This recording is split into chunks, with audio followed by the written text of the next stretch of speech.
जय महाराष्ट्र मित्रांनो, latest government job update तुमच्यासाठी घेऊन आलोय। तुम्ही ते वाचू शकतात। यांच्या ऑफिशियल वेबसाईटवर वॅकन्सी बद्दल डिटेलमध्ये माहिती सांगितली आणि पीडीएफ मध्ये पण आहे। फक्त तुम्ही शालांत परीक्षा पास आहात म्हणजे 10वी उत्तीर्ण आहात आणि मराठी भाषेचं ज्ञान तुमच्याकडे आहे तर तुम्ही गव्हर्नमेंट जॉबसाठी अप्लाय करू शकताय। अनेकांच्या कमेंट्स असतात की कमी शिकलेलो आहोत, 10वी झालेला आहे, मराठीच भाषा येते, तर तुम्ही इथे अप्लाय करू शकताय। गव्हर्नमेंट जॉब आणि महत्त्वाचं म्हणजे गट ड यासाठी ही भरती होणार आहे। गव्हर्नमेंट मेडिकल कॉलेज आहे, त्यावर 10वी पास भरती निघाली आहे।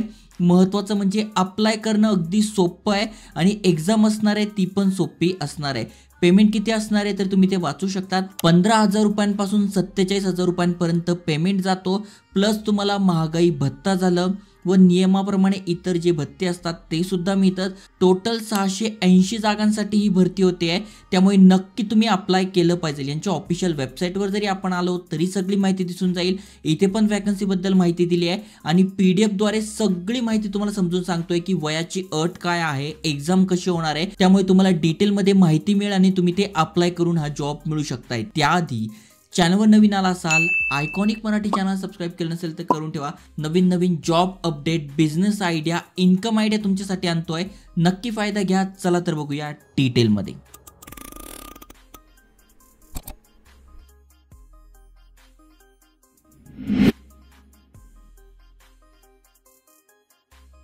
तर मित्रांनो, गव्हर्नमेंट मेडिकल कॉलेज आणि हॉस्पिटल आहे नागपूरचं, यांच्यातर्फे हे अपडेट आलंय आणि तुम्ही ते बघू शकतात। ऑल ओव्हर महाराष्ट्रामधून तुम्ही कुठेही राहतात तुम्ही अप्लाय करू शकताय।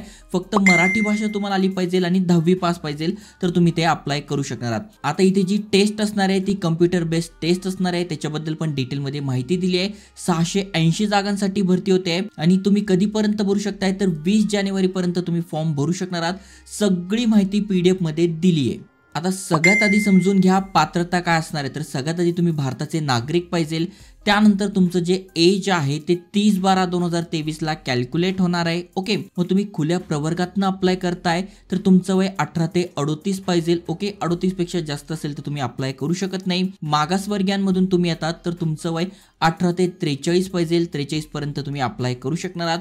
अंशकालीन पदवीधर उमेदवार तुम्ही आहात तर 55 वय तुमचं आहे, तुम्ही अप्लाय करू शकणार आहात। मग माजी सैनिक आहात, खेळाडू आहात, दिव्यांग आहात, भूकंपग्रस्त, प्रकल्पग्रस्त तुम्ही आहात तर तुमच्यासाठी पण इथे सूट दिली आणि माजी सैनिक असाल तरी इथे वयामध्ये सूट दिलेली आहे, जी की तुम्ही ते बघू शकणार आहात। आता जी कम्प्युटर बेस्ड टेस्ट होणार आहे त्याचं स्वरूप पण इथे दिले, जसं की इथे बघा गट क साठी ही पदे भरण्यात येणार आहे।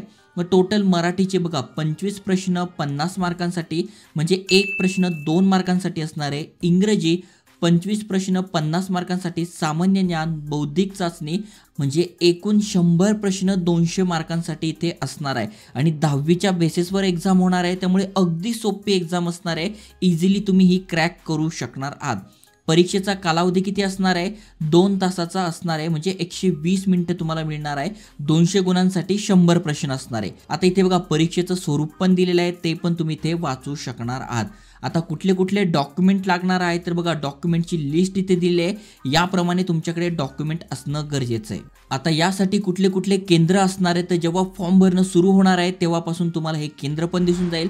फॉर्म भरताना तुम्ही ते केंद्र सिलेक्ट करू शकताय, जे पण तुमच्या जवळचं आहे ते तुम्हाला केंद्र घेता येणार आहे। ओके, त्यानंतर सगळ्यात वाईट जी गोष्ट आहे या पीडीएफ मध्ये, कारण की 10वी पासवर जागा आहे, 680 जागा आहे, सगळं बेस्ट आहे, फक्त इथे एकच वाईट आहे की यांनी फी खूप जास्त ठेवली। इथे बघा खुल्या प्रवर्गासाठी 1000 रुपये आणि राखीव प्रवर्ग म्हणजे मागास असाल, आर्थिकदृष्ट्या दुर्बल घटक असाल तरी 900 रुपये फी ठेवली आहे, म्हणजे जवळपास भरपूर सारी रक्कम हे आपल्याकडनं काढताय। एवढी एकच वाईट गोष्ट आहे, कारण की परीक्षा शुल्क जास्ती आहे, पण हे वगळलं तर बाकीच्या सगळ्या गोष्टी चांगल्या आहे। म्हणजे एक्झाम पण सोपी असणार आहे, त्यानंतर 10वी पासवर आहे, जागा पण जास्ती आहे आणि पेमेंट पण जास्ती आहे। फक्त ही एक गोष्ट सोडली तर बाकी या पीडीएफ मध्ये सगळं चांगलं आहे। जर तुम्हाला माहिती आहे ही एक्झाम आपण क्रॅक करू शकतोय तर तुम्ही 1000 रुपये फी भरू शकताय, जी की नॉन रिफंडेबल आहे। ओके, त्यानंतर इथे महत्त्वाच्या तारखा दिल्या, जसं की अर्ज 30/12/2023 पासून सुरू होणार आहे। कधीपर्यंत असणार आहे तर 20/1/2024 पर्यंत आपण फॉर्म भरू शकतोय, तोपर्यंतच आपल्याला ऑनलाईन फी पेमेंट करायचं आहे। मग परीक्षेचा दिनांक, कालावधी सगळं तुम्हाला यांची जी ऑफिशियल वेबसाईट आहे यावरच तुम्हाला इथे डिटेलमध्ये दिसून जाणार आहे। इथे तुम्हाला नोटिफिकेशन दिसून जाईल, तिथून तुम्हाला एग्जाम कधी असणार आहे, सेंटर कोणते कोणते आहे ते सगळं दिसून जाणार आहे। या पीडीएफ मध्ये सगळी माहिती दिली आहे आता नेमका रिक्त जी पदे आहेत ती कॅटेगरीनुसार कशी आहे ती तुम्ही ते बघू शकतात. म्हणजे अनुसूचित जातीमधून तुम्ही येतात तर इथे बघा 100 जागा आहे. त्यानंतर अनुसूचित जमातीमधून तुम्ही येतात तर 54 जागा आहे. असं तुम्हाला बघून घ्यायचं आहे. टोटल 680 जागा आहेत. त्यामुळे जर तुम्ही एलिजिबल असाल किंवा तुमचा कुठला मित्र आहे त्याला गव्हर्नमेंट जॉब पाहिजे आहे, फक्त 10वी पास झाला आहे पण तो हे एक्झाम क्रॅक करू शकत असाल तर नक्की शेअर करा आणि अशा जॉब अपडेटसाठी चॅनल सबस्क्राईब करून ठेवा. जय हिंद, जय महाराष्ट्र.